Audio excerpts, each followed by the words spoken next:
me introduce our panel here. This is a bit of a free-form time to interact with some terrific talent in this area.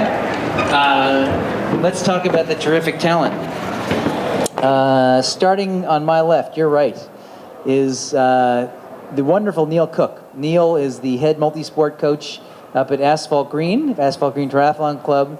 He is a wealth of knowledge. You can see Neil in the park almost any time of any day. Early in the morning, late at night, he's there all the time, doing all different kinds of programs. He helps a ton of people. Next to Neil is a friend and terrific coach from Westchester, Doug Schwartz. Doug runs a whole multi-sport program and coaching program in Westchester. He also is the race director for the Westchester Triathlon, and he's very involved in the sport in Westchester and is very helpful. Earl Walton is one of the triathlon coaches for TriLife, and we heard him speak already this morning on swimming and swimming-related injuries, and he's a wonderful resource for triathletes in the area. Ramon Burmo, who I personally apologize. Ramon is an awesome dude. I feel so badly that there was a goof up in his name in the program, but Ramon, remember the name, Ramon Burmo. He gets triple because his name didn't get in the thing, but he's awesome. Ramon started his own program, Try to Be. He also is the head multi-sport coach for the American Cancer Society, and he's a terrific athlete. And last, but certainly not least, we have Scott Berlinger. Scott is the founder and president of the Full Throttle Endurance group down at Chelsea Piers. He has the distinction, I think, of being the only former American gladiator. Neil? No, all right. So yes, being the only former American gladiator. But he runs a terrific program. He runs a terrific program down at Chelsea Piers. Now, the reason why we get all these guys together is that there's a lot we're hearing about, performance, injury, et cetera, but this is a great chance to kind of talk to people that coach athletes, and you don't get enough of an opportunity, I think, to do this. So I'm going to ask them some questions to start, but I'm actually most interested in you guys interacting with the coaches. And let's just start down with Scott on the right. On your left, my right, your left. There's a couple mics, so he's got one there. And when you speak, guys, I'm going to have you just stand just so you'll get on the webcast. So Scott, the question to start with is, tell us about the typical person that comes in to train with you, and how do you, it's a long season. It's cold and nasty in New York for 6 months a year. How do you get them motivated, and how do you keep them motivated? How do you do motivation? First of all, there's no real typical person that comes in. Everybody's going to come in from different levels, different backgrounds, and you're going to have a novice and one of the three disciplines. If you're lucky enough to be good at all three, then that is something very, very special. But everybody has a weakness, and we deal with that, and we try and break them up into different groups. We've also been able to, in our facility, install something called the Sunto system. And when Jordan talks about the bad weather, we foresaw a need to take care of indoor training. And I know, myself included, I cannot stand being indoors. But with that being said, we found something called the Sunto system, which allows us to put heart rate monitors on all our athletes. And we are able to monitor internally every single athlete in the room, up to 50 athletes, on these LCDs. And it really allows us to watch heart rate training. You really get the major amount of our volume training. And it's all set to individual athletes. So whatever your heart rate max is, we set those things, and then you are in the zones. And it's somewhat counterintuitive, and because everyone is so alpha-oriented in this sport, more often than not, you guys are trying to benchmark against each other and causing what we call fatigue or overtraining.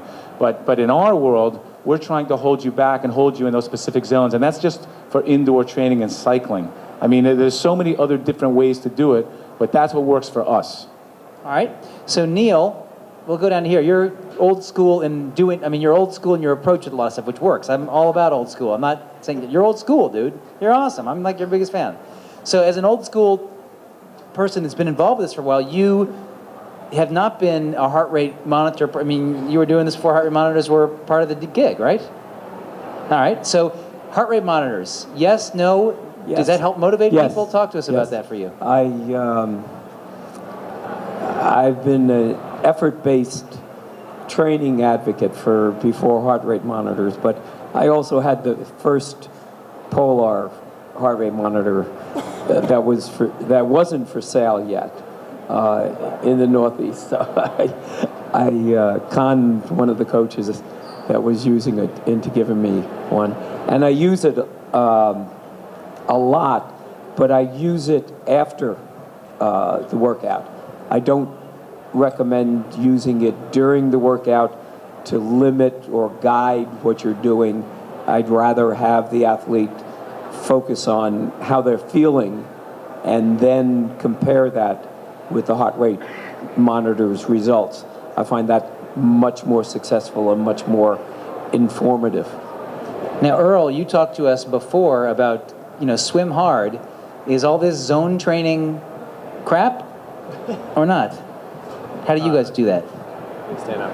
I would probably agree with both these guys. I don't think it's crap. I think it's, but it's a tool. It's a tool like anything else. You need to use these things. I like Neil's approach. Looking at it afterwards to see how your perceived exertion, affected your workout. So I do think it's worthwhile. You're going to see. You see different things. There's wattage. If people are looking at their bike, there's your cadence, there's their heart rate, there's your perceived exertion, all these different tools. They should all be working together, though. There's not one specific thing you should be focused on. You want to spread it out. And if you're a data person, use it. If you're not a data person, though, save your money because you're never going to look at it. So spend your money on a swim lesson or a bike one-on-one session or some time with a coach to improve your technique. Because if you're not going to chart that information and look at it, it's worthless. All right, fair enough. Now, Doug, let me ask you, you coach a different group. So for the most part, Manhattanites are smart, successful, driven, and in triathlon, they're single. There's a disproportionate number of people that are either not married or no kids, but there's a lot of people that either for one reason they have like relationship issues, I don't know who does that, but they have all kinds of things, but they got something, all right? Now, you're in Westchester. You've got a lot of married people with kids in your club, which is different than a lot of the clubs around here. So talk to us about balancing life and triathlon in Westchester, and how the heck do people do that? This is a perfect question for me. I actually live in Connecticut, but I handle Westchester as well, and I have a couple of athletes around. But the first meeting I have with all my clients, I talk about timing and their scheduling. So my motto is there's 24 hours in a day, it's on you. But that 24 hours a day, I have them pretty much go through a whole sheet of beauty, shaving, eating, commuting, working, everything they do, and I don't even put training in there.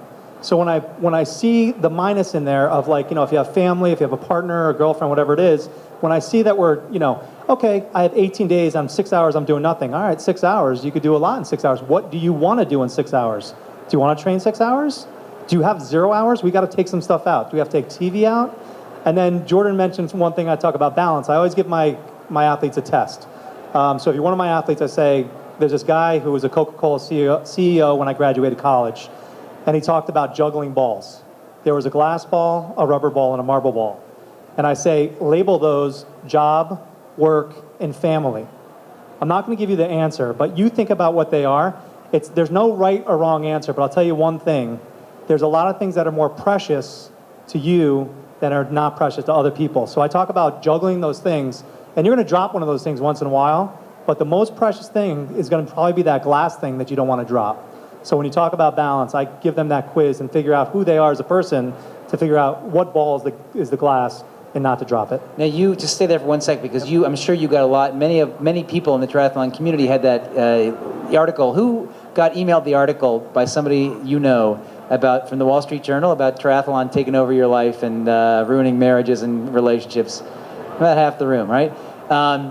It's kind of the unsaid thing, but I think it's a real thing, and I think people that live where your guys live, that oftentimes commute into the city or not, it's a lot to juggle. So did that article stimulate discussion in your guys' circle? I have a very understanding wife, so she's very supportive of me, and I always tell my athletes as well, number one thing to do is sit down with your partner or your family and say, look, I'm thinking about doing X. It could be a sprint. It could be a 10K. It could be an Ironman. Whatever it's going to be like, I went over with this coach, Doug, and he went over the 24 hours. I have like an hour a day extra I could work out. Can I do that? Is it okay? Because the last thing you want to do is if you run that 5K and you get to the finish line, or you run that sprint or Olympic, whatever you're going to do, and you get to the finish line and your partner, family, friends aren't there at the finish line, it's kind of like okay, I did it. but like it's so much better if that person or those people that love you are right there to like hug you and really be in there, for you. So I always talk about like if you do have those families, those partners, and you talk about commuting.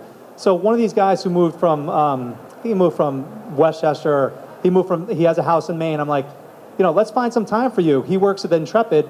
I was like, do you want to start biking to work? Because we both work in Manhattan. He goes, definitely.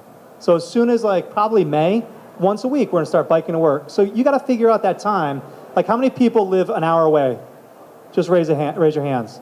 Okay, so there's only a couple of you. How many of those people who live an hour away came with a partner or someone else? Okay, how many of those people that you're raising the hands brought your running shoes or a bike?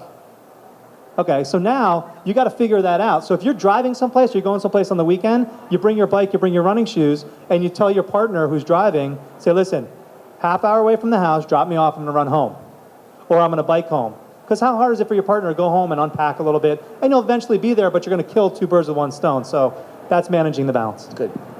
Ramon, you and Earl on my other side, but let's start with Ramon first. I wouldn't say specialized, but you have a huge number of people who, both with the Cancer Society and with your new group, that are basically setting an Ironman as their first-time goal, or a long-distance race, half Ironman, long-distance race. Talk to us about getting people from kind of some base, wherever they are, to that big-distance race for the first time.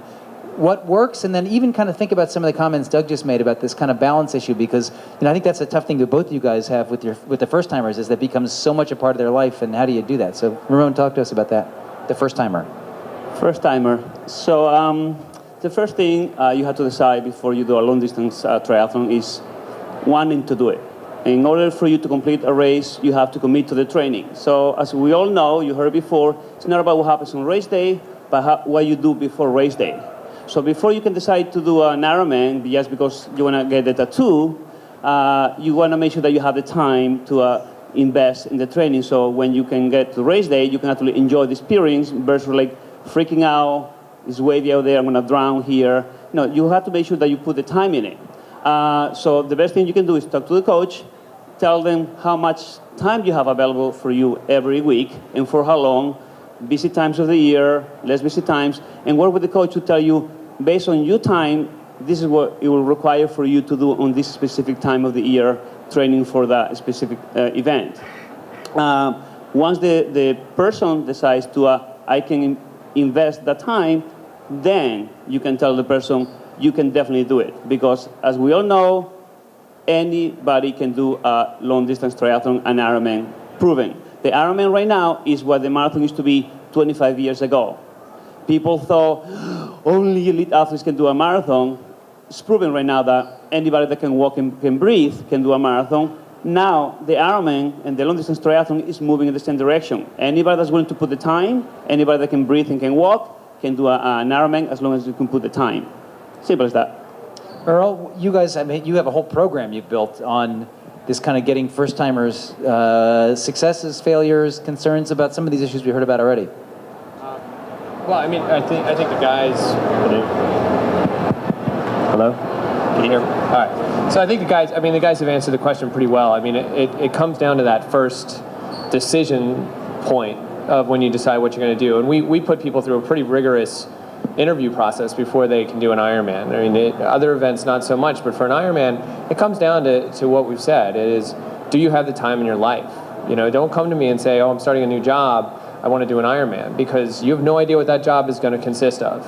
And an Ironman is a big commitment. So the idea is, if you're going to commit to this, it's got to be the right year, the right time, everything's got to line up. Don't just go out and say, ooh, I want to do an Ironman. You have to figure it out. I mean, it's a great goal. It's an incredible goal, and there's nothing that compares to crossing that finish line. But you have to make sure that crossing that finish line, these guys both said it, is a positive experience. I've had athletes come to me on a beach the day of an Ironman and go, my wife's not at the race, she's mad at me. It's like, well, that's not really how you want to go into the water. And that's not the way to start a race. This stuff has to be done beforehand. So it's number one is decide, make the right decision. We've had people who say, this is not your year. Do a half Ironman with us this year, you do an Ironman next year. You have to trust the coach that's going to tell you what the right decision is. Because you don't know. You don't know that you're going to have to put in X number of hours. You don't know that there's a 9-hour brick on your son's birthday this year. So you have to speak to somebody who's done it. Speak to your coaches first. Understand what the full weight of the program is going to be. Then you make your decision. After that, staying motivated, you mentioned that. Small goals. You're not doing an Ironman tomorrow if you're starting a 10-month training program. You're going to build up to it. And then you're just going to slowly adapt to the training as it goes forward. Good answer. All right, I'm going to open this up to some questions. If you can keep them relatively short, but I want to, yeah.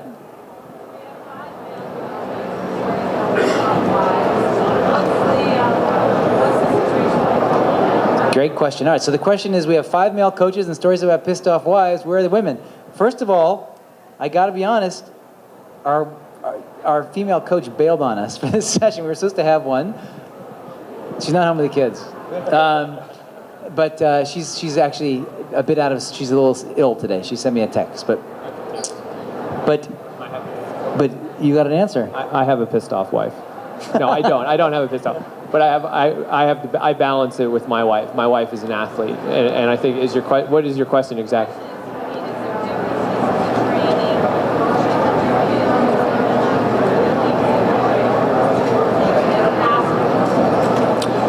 Not differently based on male versus female, but differently based on the individual.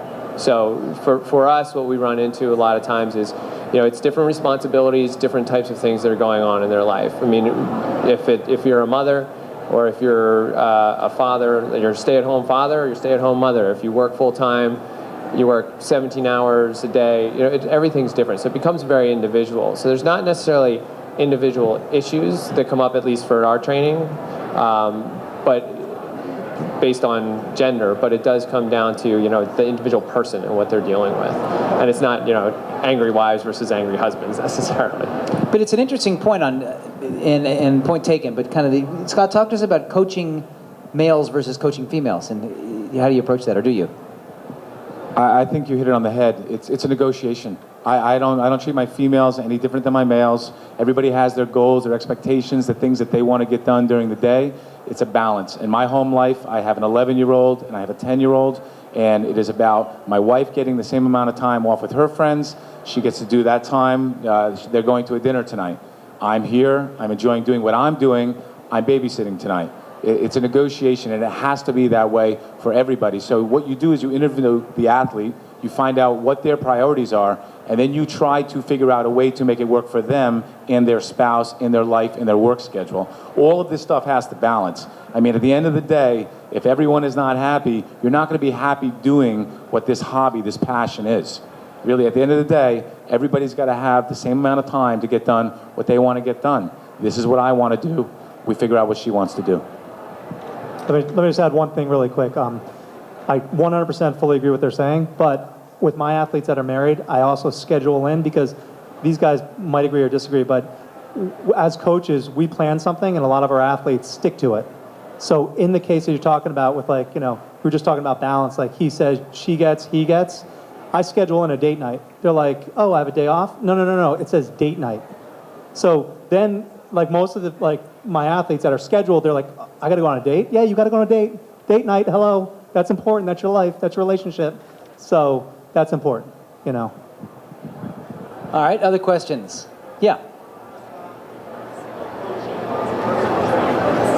Great question. So how do you, many of you guys up here, our athletes are still very competitive, how do you balance your own athleticism with, Ramon, let's start with you, since I know you guys do, but.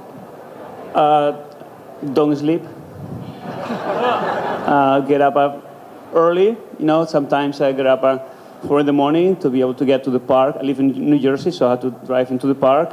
And when most people are sleeping, I get to the park. I try to do my training, and then, jump on in the wagon and may not join the other training. Sometimes, most of the times, I do join the team in the trainings. And whatever. I always say, if you want it really bad, you find the time. There's no excuse to not want to do it. If you want it bad, if it means getting up at 3 in the morning, so be it. If it means getting 4 hours sleep, so be it. You have to balance how much you want it, how much you sacrifice, and how much you're going to get back. Simple as that. Neil? I find it pretty easy because most of the athletes I coach can only see me in the mornings.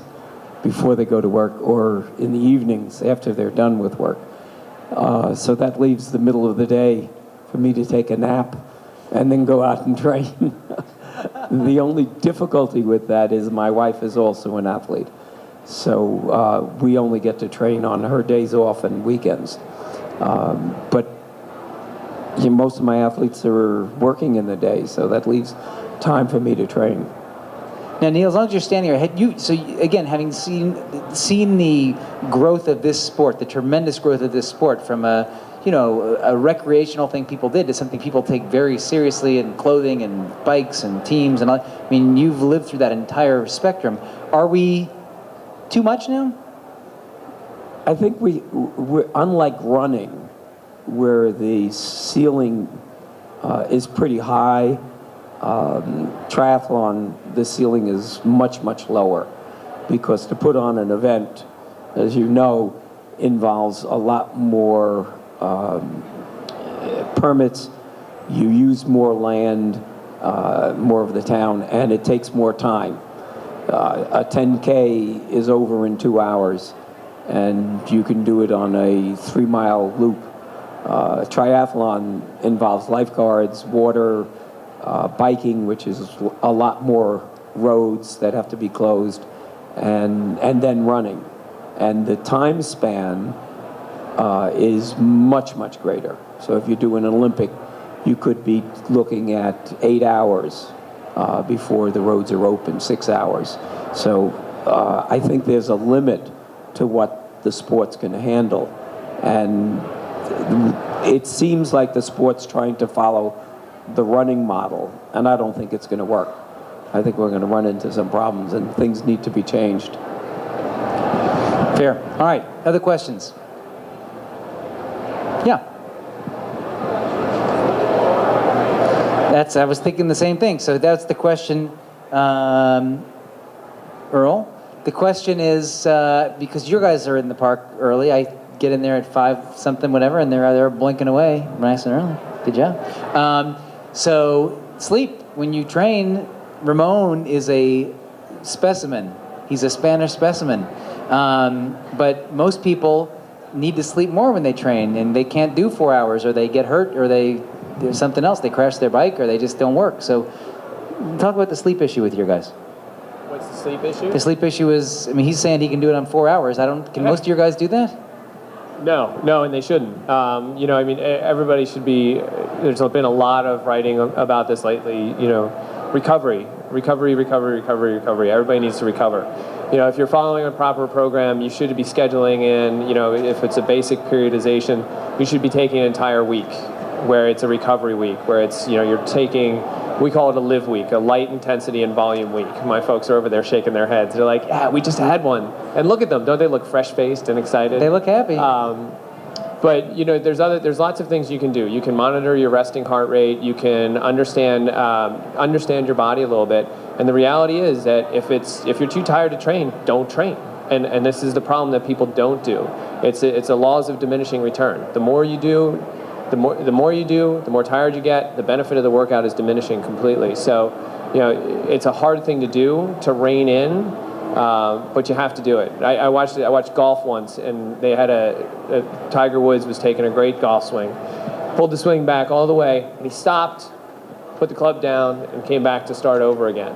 And the announcers were so impressed that he had the self-control to stop that swing so that he could go back and get a good stroke. It's the same idea in your training. You have to stop once in a while and go back to it. Rest is actually more beneficial than going out there and just dragging yourself around the park over and over again. So, I'm an early riser too. I'm up at 4 o'clock every day. I pass out by 8 o'clock, 9 o'clock at night. And I have a very understanding wife, and it's like I go in, I put my son to sleep, and I'm done. That's how we balance it. But you have to take the time to rest. So you're either scheduling it in, as I'm sure Doug says, date night and sleep night. There's on Doug's schedule, but you have to get it. And everybody's different as far as how many hours and whatnot, but you got to get it. Yeah, just up in the red. Yep. Great. So that's a great question. We'll go right down the row. We'll start with Neil and come around. What's the common mistake? Whatever jumps to your head. The most common mistake my athlete makes is. Should we start down there? There are a lot of mistakes they make. I mean, I think my job is mostly managing their psyche. So I think expectations and setting goals which then trickles down into doing workouts that are too hard or too long. So the problem I have most often is a psychological problem. Their expectations, their goals are just wrong, and then it leads down into training wrong. So, or they don't think what I'm giving them is enough, and that's the biggest problem I have. Doug? I can't agree with what Neil was talking about more, but I think the biggest mistake my athletes usually have are a lot of my athletes train in groups or with partners. So when you give them the detail of what they need to do in a weekly or bi-weekly format, you'll come back on, your weekly conversation with them, and they're like, wow, I'm so tired, and, how are you so tired? It was a week off. Well, I went out with Andy on that Wednesday night ride, and we did like 80 miles.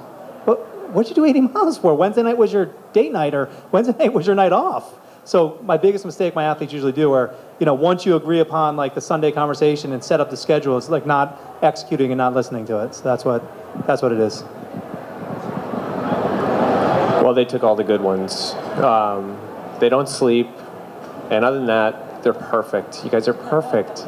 No, I think one of the big mistakes being in New York and being at the way that we train, it's early in the morning or it's right after work. And one of the big mistakes, besides the other two, which are very good, is improper fueling for the workout. So a lot of people that come out and they're like, why do I have heartburn? Well, because you just threw down that giant jug of water because you hadn't had anything to drink all day, so you figured that would hydrate you for the workout. So, making sure that you're planning your workouts and mentally preparing for it. Like when you have a long run at night, you have to be ready for it. So don't run right from the office out the door, grab an apple, and think that's gonna work. So proper fueling, being mentally set for the actual workout is really important.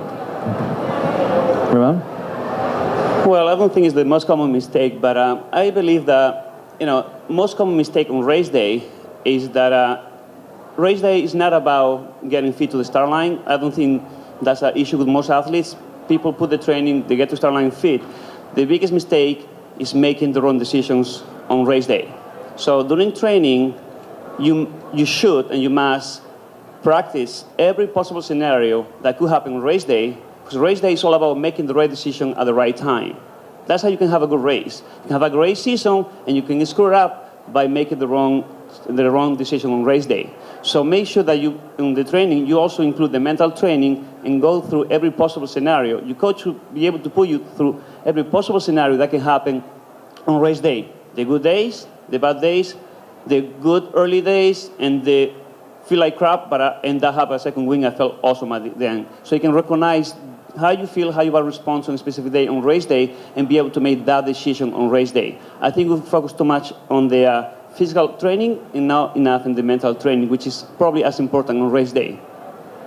I'm going to give Scott. It actually reminds me when Earl and I bonded in the where was that triathlon? Going up that big hill in Harriman, and I was going up the hill in Harriman, and my crank cracked off in half, and all of a sudden I had one pedal on and one pedal off. I had nothing, and so I said, "Oh well, shit! I didn't prepare for this."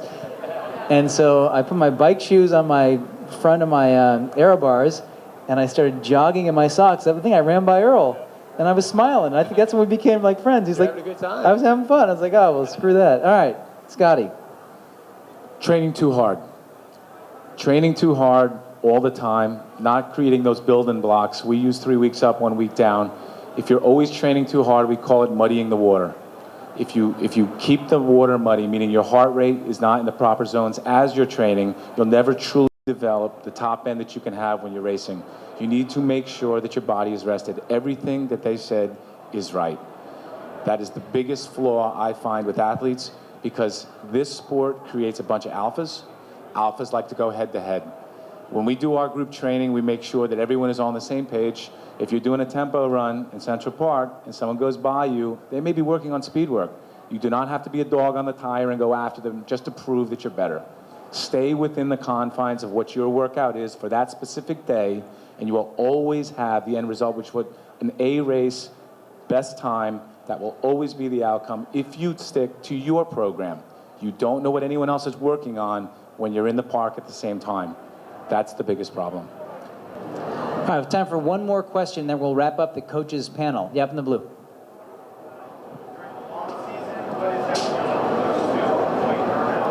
Good. So the question is the long season, and how do you avoid burnout? You know, we're coming out of the downtime now, so how do you avoid burnout during a long season? Let's start right down here. We'll go down the.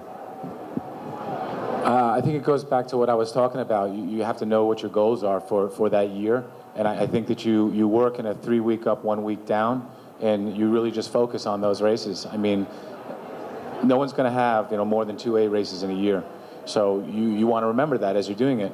And if you can remember that, you use those B and C races as long training days. If you know that you are prone to burnout, then maybe you want to schedule your races later in the season and just have fun in the beginning. But you have to know what your individual goals are for each person before you can even start to determine what those things are. Burnout? Well, two things. One is don't take on more than you can chew. A lot of being part of if you're part of a club, a lot of it becomes social. So we start doing not the races that we want to do, but the races that others are doing because you don't want to miss on the fun. So you want to do this race because that's the one you want to do, and this other race because it fits well in your calendar. But then Maria, Jessica, and Jennifer are doing this fun race in Westchester, and you want to do it because you don't want to miss the fun. So you have to stick to what you want to do and not what everybody else is doing. And second one is listen to your coach, especially you, Mike. Because we all know that we are busy, we're going to miss training sessions. The calendar says do this, do that. But because you missed the last 3 days, you have to make up for it. Coaches will put a training calendar together that we know that most people will do about 70 to 80% of the workouts. And as long as we know you do that, you will be more than fine. But if you try to make up sessions, that's when you get in trouble, and that's how you get burned out, because trainings are put together to build up and go down, build up and go down gradually. So don't become your own coach, or at least ask your coach if you should increase or decrease based on what you have done or not have done on your training. Right, Mike? Quickly, yeah. The quick answer, go on vacation. Leave your bike at home, leave your running shoes at home. Go on vacation. You don't get paid to do this. I don't think anybody here does. So if you're not getting paid to do this, go on vacation, have fun, come back, rested and relaxed. I think the best way I teach my athletes to avoid burnout is just try something new, do some variety. I think a lot of the topics we talked about with spouses, get a babysitter, do something with your spouse that you've never done before. Try a TRX class, do yoga, do Pilates, go for a hike. Because mentally, as an A-type triathlete, you're like, what am I missing? What am I missing? I got to sweat to do a workout. Well, you can still sweat doing something else, but you're not swim, biking, and running. So try something new. You'll probably get out of the burnout. If it's not that, well, we'll say go on a vacation. They've agreed with me, and I've agreed with them until this. One year I ran 52 races and stopped racing Thanksgiving Day. And I covered something like 3,500 miles in the year. But they weren't all A races. All right, and there were some I did back to back, and I knew I wasn't going to be able to set a PR or run what I normally run. So I did it for fun. I did it for the socialization. I think that depends a lot on the individual. I happened to be lucky, and my body could handle it, and I didn't get injured.